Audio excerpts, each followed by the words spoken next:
ये कहानी आदित्य की है, एक ऐसे इंसान की जिसका एक छोटा सा शौक उसकी पूरी जिंदगी तबाह कर देता है। ये एक ऐसी कहानी है जो यकीनन सोचने पर मजबूर कर देगी। वो घर तो लौट आया, पर अकेला नहीं। बस ये एक लाइन ही इस पूरी कहानी को बयां करने के लिए काफी है। एक ऐसा सफर जो एक मामूली शौक से शुरू हुआ था और एक ऐसे अंजाम पर खत्म हुआ जिसके बारे में कोई सोच भी नहीं सकता। तो सवाल यही उठता है कि आखिर कैसे कैसे एक मामूली सा शौक किसी की जिंदगी में इतनी बड़ी तबाही ला सकता है। चलिए इस पूरी कहानी के जरिए इस राज से पर्दा उठाते हैं। तो कहानी का हीरो है आदित्य, एक सिंपल सा आईटी मैनेजर। अपनी पत्नी निधि के साथ एक बिल्कुल नॉर्मल जिंदगी जी रहा था। लेकिन हाँ, उसका एक शौक था जो उसे सबसे अलग बनाता था। रात के सन्नाटे में सुनसान सड़कों पर अकेले बाइक चलाना। तो ऐसी ही एक रात आदित्य अपनी बाइक पर निकल पड़ा। सड़कें बिल्कुल सुनसान और हवा में एक अजीब सी खामोशी। वो कुछ दूर जाकर रुका, मिठाई खाई और फिर आगे बढ़ गया। लेकिन इस बार कुछ तो था जो उसे ठीक नहीं लग रहा था। पहले तो उसे अचानक लगा जैसे कोई उसका पीछा कर रहा है। फिर बाइक का वजन अचानक बढ़ गया, जैसे पीछे कोई बैठ गया हो। तभी सड़क के किनारे एक साया सा दिखा और पलक झपकते ही गायब हो गया। और फिर उसे एक ऐसी थकान महसूस हुई जो पहले कभी नहीं हुई थी। वो इतना घबरा गया कि उसने पास के एक होटल में ही रात बिताने का फैसला कर लिया।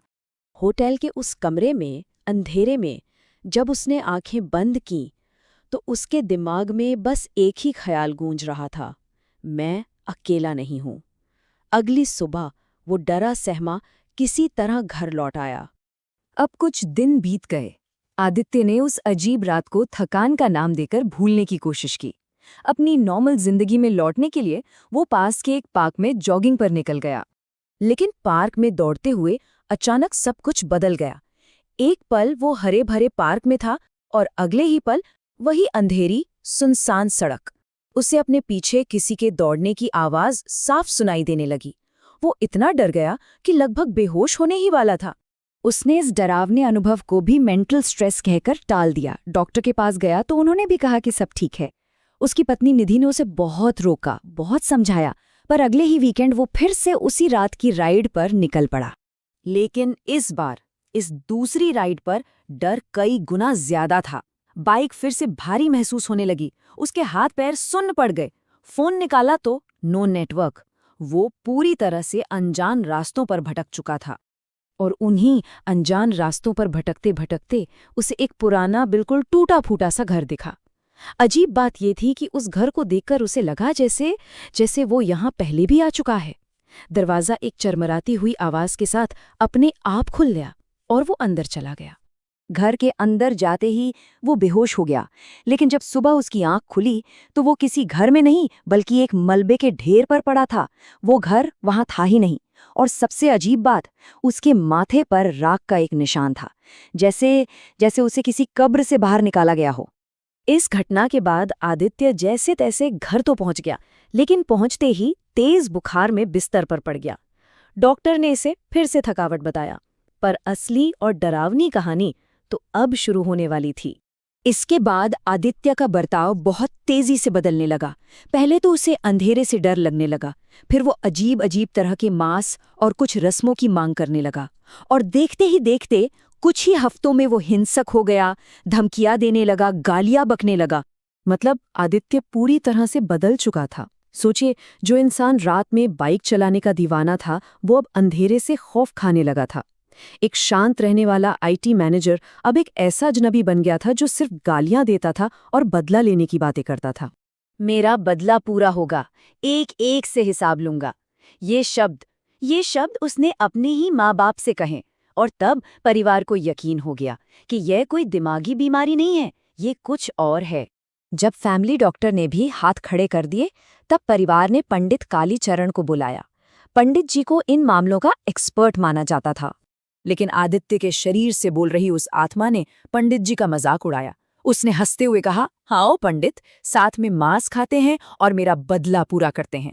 तब पंडित जी ने पता लगाया ये आत्मा अरुण नाम के एक आदमी की थी। अरुण की मौत उसी सड़क पर एक कार एक्सीडेंट में हुई थी।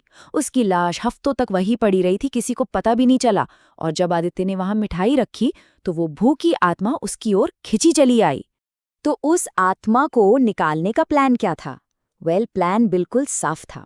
पहले पंडित जी ने अरुण का भरोसा जीता, उसे बदला लेने में मदद का वादा करके। फिर आदित्य को 2 दिन के लिए कमरे में बंद रखा गया। इसके बाद वो सब उसी जगह गए जहां अरुण की मौत हुई थी।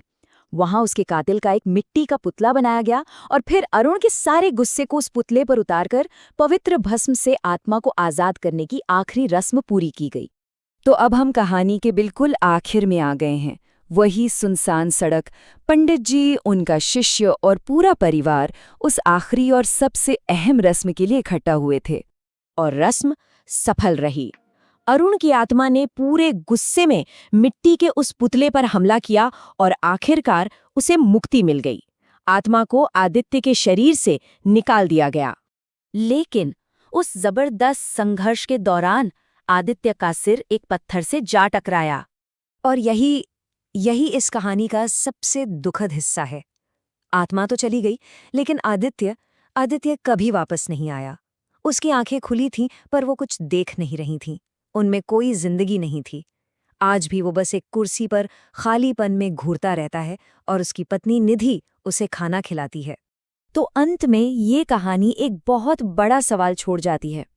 एक आत्मा को तो बचाया जा सकता है, पर उस दिमाग का क्या जो ये सब झेलता है? क्या इसे सच में एक जेत कहा जा सकता है?